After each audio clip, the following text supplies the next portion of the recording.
안녕하세요. 지난 시간에 이어서 다시 뵙게 됐습니다. 오늘 주제는 꿈이 그대를 춤추게 하라입니다.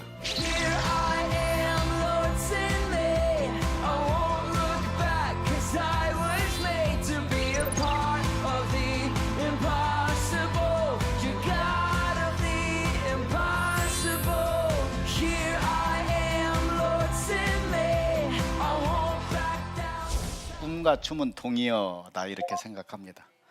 살아있는 사람만 꿈꾸고 춤출 수 있습니다. 여러분들 다 살아계십니다.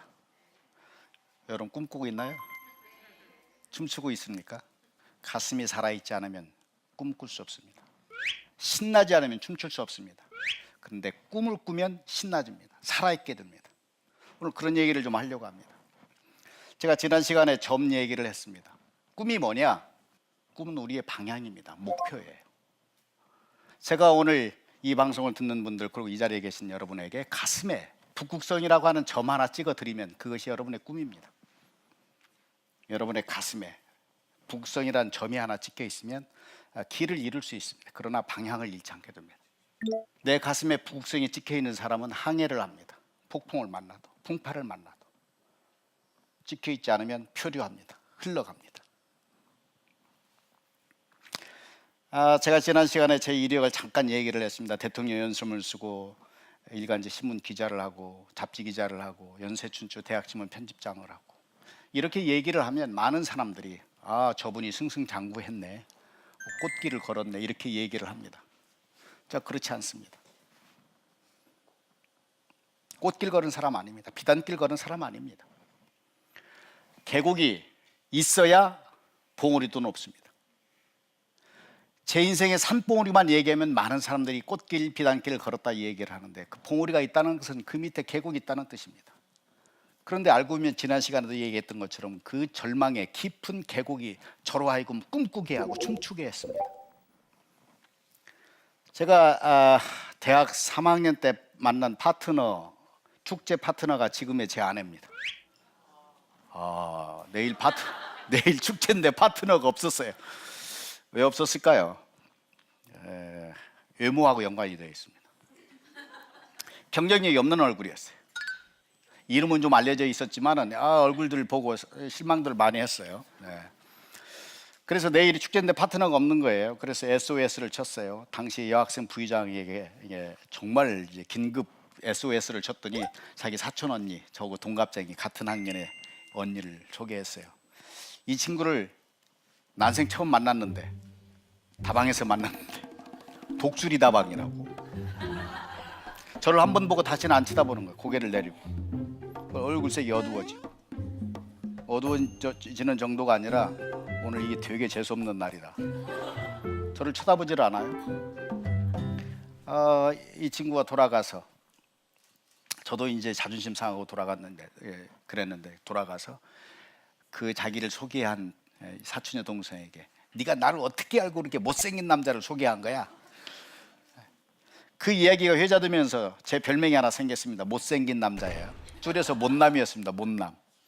그 별명을 제가 6개월 후에 알았어요.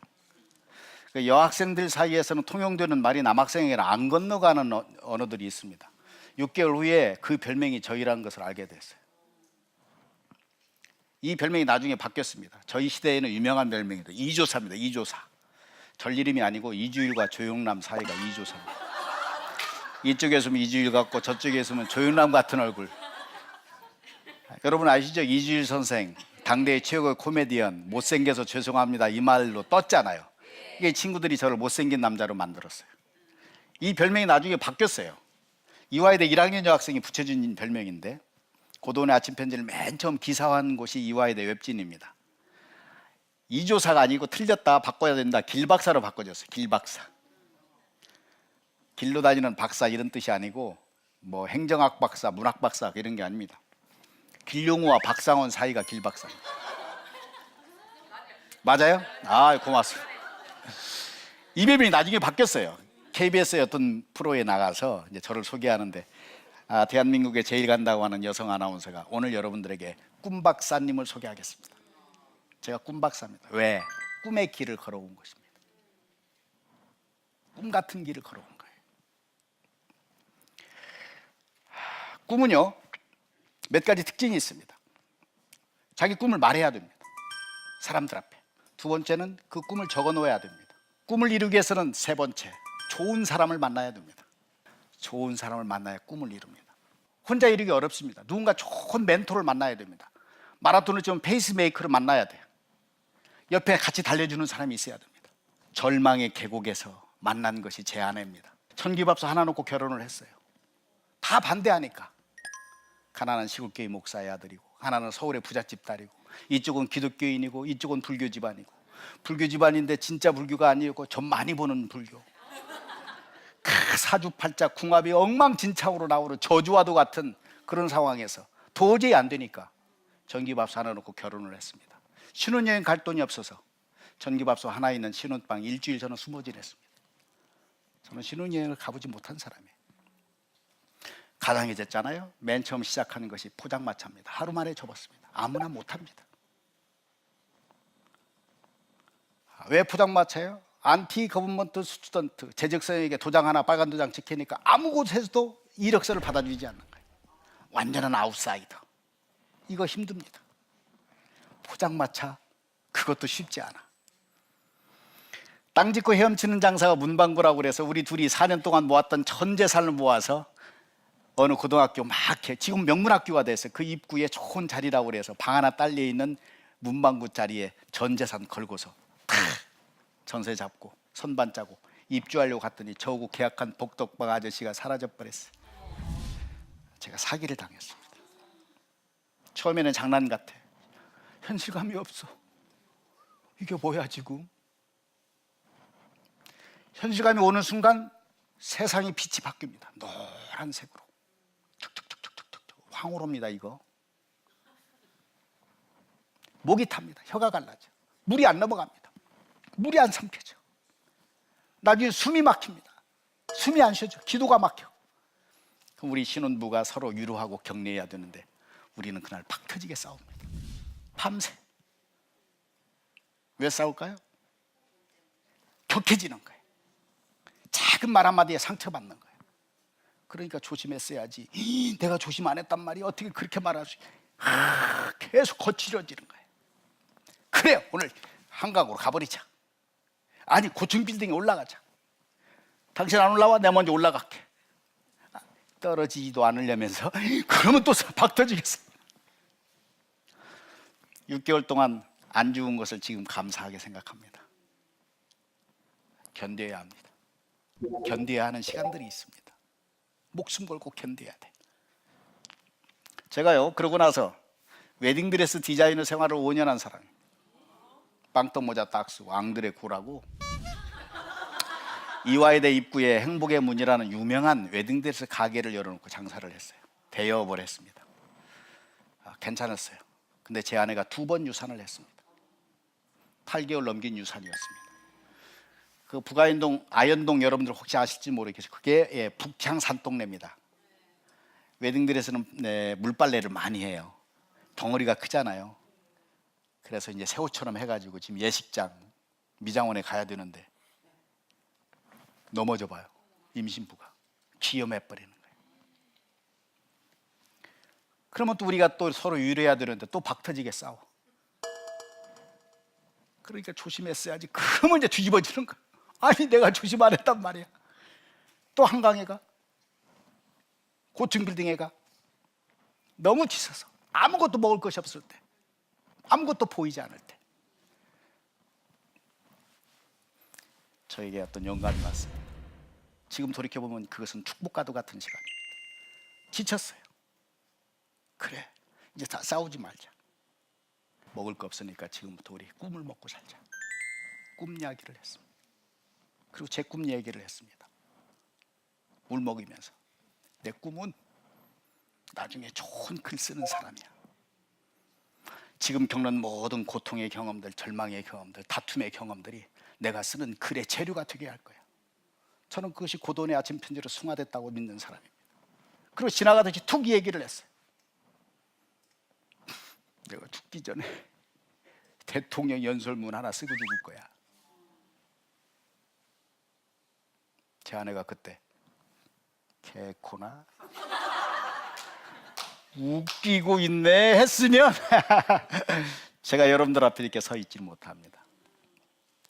그때 제 아내가 함께 울먹이면서 당신은 재주 있어, 할 수 있을걸? 격려해 줬습니다.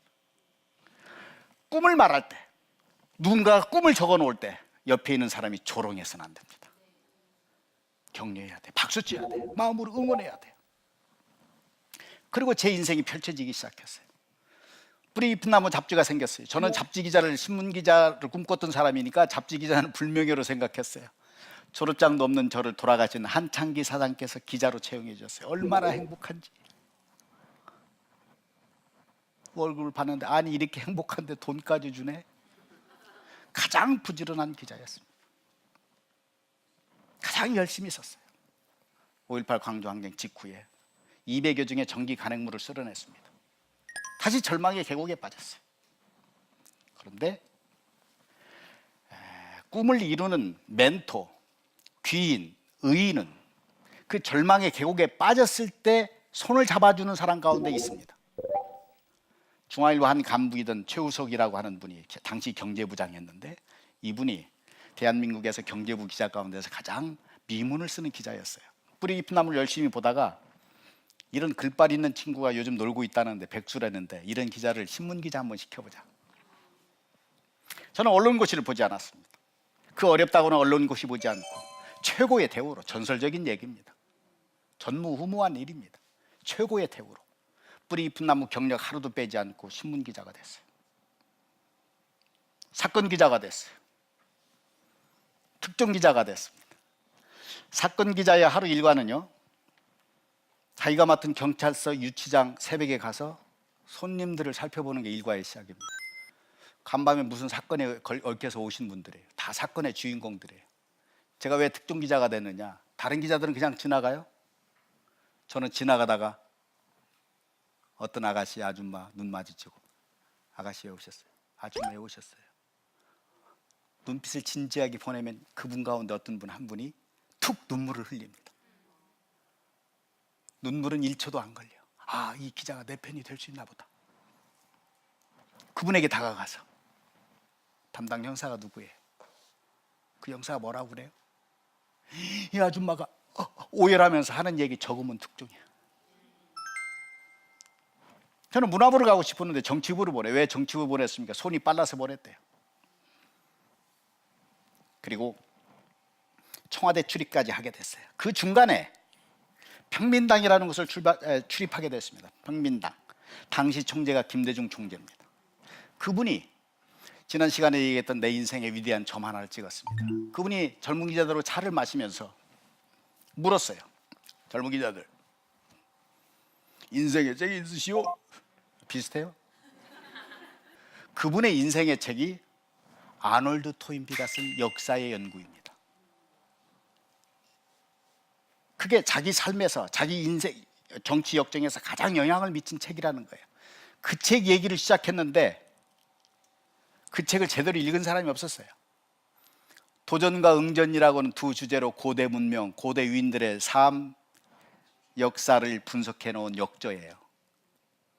몇 가지 에피소드는 알아. 도전과 응전이라는 화두는 알아. 그러나 속수들이 읽은 사람이 없었어요. 근데 저는 그 책을 그때까지 15번 이상 읽은 사람이었어요. 혹시 기억하시나요? 중학교 2학년 때 아버님이, 시골교회 목사였던 아버지가, 녀석아 단단한 음식을 씹을 줄 알아야 돼. 이 책 읽고 밑줄 그어놔. 맨 처음 밑줄 긋게 한 책이 그 책이에요. 그때는 무슨 뜻인지 몰랐지. 무슨 말인지 몰랐어요. 엉터리로 밑줄 긋고 독서 카드 만들어놨어요. 어떤 구절은 제가 암송까지 하게 됐습니다.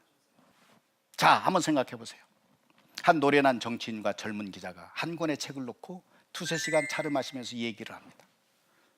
재미있습니다. 그분의 눈동자도 빛나고 저도 재미있어지고. 그러다가 얼마 후에 그 인생의 책을 함께 했던 두 사람 가운데 한 분이 청와대 주인이 됩니다. 저를 청와대로 불렀습니다. 저에게 물었습니다. 청와대에서 일할 생각이시죠? 제가 당돌했습니다. 여쭙습니다. 겁이 없이. 어떤 자리입니까? 대통령 연설문 쓰는 자리요. 제가 울컥했습니다. 그 제가 꿈꾸는 일입니다. 제 꿈이었습니다. 정확하게 20년 전에 내 인생의 막장에서 아무것도 없었을 때, 다 잃었을 때, 부부싸움 막 터지게 하다가 우리 꿈 먹고 살자. 나 죽기 전에 대통령 연설문 하나 쓰고 죽을 거야. 그 말을 새가 들었는지 하나님이 들었는지 쥐고 있다가 정확하게 20년 후에 현직 대통령이 내 눈앞에서 청와대에서 연설문 쓰는 자리요. 제가 그 일이라면 구급이라도 하겠습니다. 그래서 지난 시간에 말씀드린 것처럼 그분의 임기 동안 5년 동안 1급 비서관이 한 번도 움직이지 않고 연설문을 쓰게 됐습니다. 그리고 건강이 무너지고 고도원의 아침 편지를 쓰고 그 길을 걸어왔어요. 기적과도 같은 길. 꿈은 이루어집니다. 오늘의 결론일 수도 있습니다. 좋은 꿈은 무엇인가? 한 사람에게도 의미 있는 것이고 한 사람에게도 성공과 행복의 조건이고 디딤돌인데 그것이 자기의 행복, 자기의 성공에 머물지 않고 다른 사람의 행복, 다른 사람의 성공으로 가는 징검다리가 되는 것이 좋은 꿈입니다. 저는 이것을 꿈 넘어 꿈이라고 부릅니다. 오늘 꿈이 그대를 춤추게 하라는 것은 사실은 그대의 꿈 넘어 꿈이 그대로 하여금 춤추게 하라는 뜻과 동의어입니다. 꿈 넘어 꿈은 한글 사전에 없습니다. 제가 만든 말입니다. 붙였습니다. 꿈이 이루어진 다음에 무엇을 할 것인가까지를 생각하는 것이 꿈 넘어 꿈입니다. 그 꿈이 이루어진 다음에 그 꿈의 방향이, 부구성의 방향이 자기 중심으로 자기의 것으로 돌아오지 않고 자기를 디딤돌 삼아서 나에게도 행복인데 다른 사람에게도 행복이 되는 것. 백만장자가 되는 그 꿈을 꾼 사람이 그 꿈을 이룬 다음에 나 혼자 잘 먹고 잘 살겠다 하는 것은 개인의 꿈이에요. 도처의 경쟁자들입니다. 발목 잡습니다. 그런데 내가 백만장자가 돼서 의미 있는 일 하겠다, 좋은 일 하겠다, 이것이 꿈 넘어 꿈입니다. 그 꿈 넘어 꿈, 좋은 꿈을 가진 사람은 주변에 좋은 멘토들을 많이 만납니다. 좋은 사람들을 많이 만나. 왜? 그 사람의 삶이 이타적으로 움직이기 때문에. 그가 움직이는 발걸음 한 걸음 한 걸음마다 꿈의 플랫폼이 되고 그것을 토대로 해서 내가 꾸었던 꿈이 이루어지는 현실을 경험하게 되면 더 큰 꿈으로, 더 큰 꿈 넘어 꿈으로 나아가게 될 것입니다. 오늘 여러분들 만나게 된 것 감사드립니다. 고맙습니다.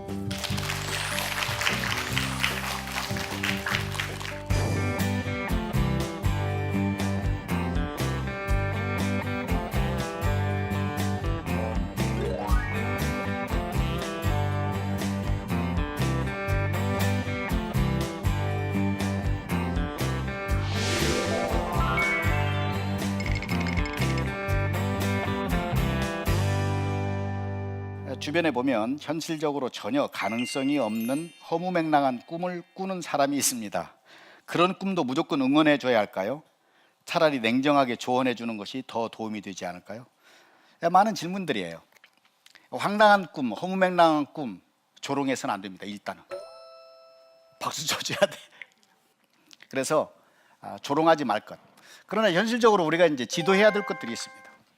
자, 자기 꿈을 얘기하는데 어떤 아이가 김연아 선수를 꿈꾸는 거야. 있죠. 이제 박세리를 꿈꾸고. 근데 김연아 선수를 꿈꾸는 자기 딸이 상체가 길어. 이 뜻은 하체는 이만해. 그러면 피겨스케이터 될 수 있을까요? 그럼 너는 다리가 짧아서 안 돼. 그럼 어떻게 돼? 상처받아. 그 아이에게는, 그 세계는 김연아 선수 같은 플레이어도 있지만 거기는 스텝도 있고 코치도 있고 그걸 가르쳐 주는 거예요. 너는 이렇게 할 수 있을 걸, 다른 길을 알려주는 것입니다. 답이 됐으면 좋겠습니다. 두 번째 질문. 고도원 이사장님은 어떤 꿈을 쫓다가 포기하거나 내가 왜 그런 꿈을 꾸었을까 후회한 적도 없나요? 끝까지 꿈을 잃지 않으려면 어떻게 해야 하나요? 왜 저희들 꿈을 포기한 일이 없었겠습니까? 한때 화가를 꿈꿨습니다. 초등학생 때. 접었어요. 왜 접었을까요? 크레파스 살 돈이 없었어요. 크레용으로 그림이 잘 안 나와요. 그때 제일 좋은 크레파스가 나이 드신 분들 아세요. 왕자표 크레파스였어요. 52개짜리. 이걸 들고 가서 그림을 그려야 색깔을 제대로 내는데 12개짜리 크레용으로 그림이 안 나오는 거야. 그래서 오늘은 내 키필구리 어머니한테 나도 크레파스, 왕자표 크레파스 하나 사줘야 돼 얘기하려다가 어머니 얼굴 보고 접었어요. 아, 불효구나. 제가 철들었어요. 그래서 화가 되는 것은 접었습니다. 그 대신 글쟁이가 됐잖아요. 글은 크레파스하고 달라요. 몽당연필 하나만 할 수 있어요. 꿈은 자기의 조건하고 연관되어 있어요. 도저히 내가 크레파스, 내가 바이올린을 살 돈이 없으면 다른 길이 있을 수 있는 거예요. 그리고 자기에게 타고난 재능들이 있어요. 재능. 어떤 사람은 얼굴을 타고나요. 어떤 사람은 기골로 타고 뼈대로 타고나요. 어떤 사람은 씨름 선수로 쫙 그런 제목으로 타고나. 제가 지금 씨름 선수를 꿈꾸면 되겠어요? 팡팡 지지. 그 사람이 갖고 있는 재능과 타고난 몸, 얼굴을 보고 선생님과 부모는 그래, 너는 이렇게 할 수 있으면 참 좋겠어. 그래서 꿈을 말하게 하고 그것을 이루게 하는, 독서가 필요하면 독서, 공차는 것이 필요하면 공차는 것, 그것을 지켜보면서 책 읽으라고 강요하는 게 아니라 책 근처에 갔다가 책을 대는 순간 아, 우리 아들이 우리 딸이 과학자 된다더니 그래서 책을 좋아하게 됐네. 얼마나 읽었어? 한 장 읽었겠어요? 질책하지 않고 또 옆에 놓고 엄마가 아빠가 밑줄 그어놔서 한번 봐. 이렇게 해서 징검다리가 되도록 하는 것이 꿈으로 연결해주는 길이 될 것입니다. 오늘 여기까지 하겠습니다. 오늘 여러분 만난 것을 감사하게 생각을 합니다. 꿈이 그대를 춤추게 하라는 제목으로 함께 생각을 나누는 시간이었습니다. 저것은 저의 경험입니다. 살아있는 경험입니다. 저는 지금도 많은 사람들이 건강하게 자기 꿈을 이루는 그런 점이 됐으면 좋겠습니다. 고맙습니다. 여러분은 통일이 또 언제, 왜 되어야 한다고 생각하시나요? 그런데 만일 이 질문을 하나님께서 받으신다면 하나님께서는 어떻게 답변하실까요? 참고로 북한은 1950년대 말부터 전체 국민들을 3계층 51개 부류로 나눠가지고 배급이나 주거나 직장 모든 면에서 차별을 하는 신분제 사회를 이루고 있습니다. 그리고 그 중에서 가장 밑바닥에 있는 하층민들은 정말 우리가 상상할 수 없는 핍박을 받고 있는 것이죠. 하나님의 마음이 이 북한 주민들, 그 중에서도 가장 밑에 있는 그 기층 주민들에 있다고 했을 때 우리가 어떻게 기도를 해야 될까요?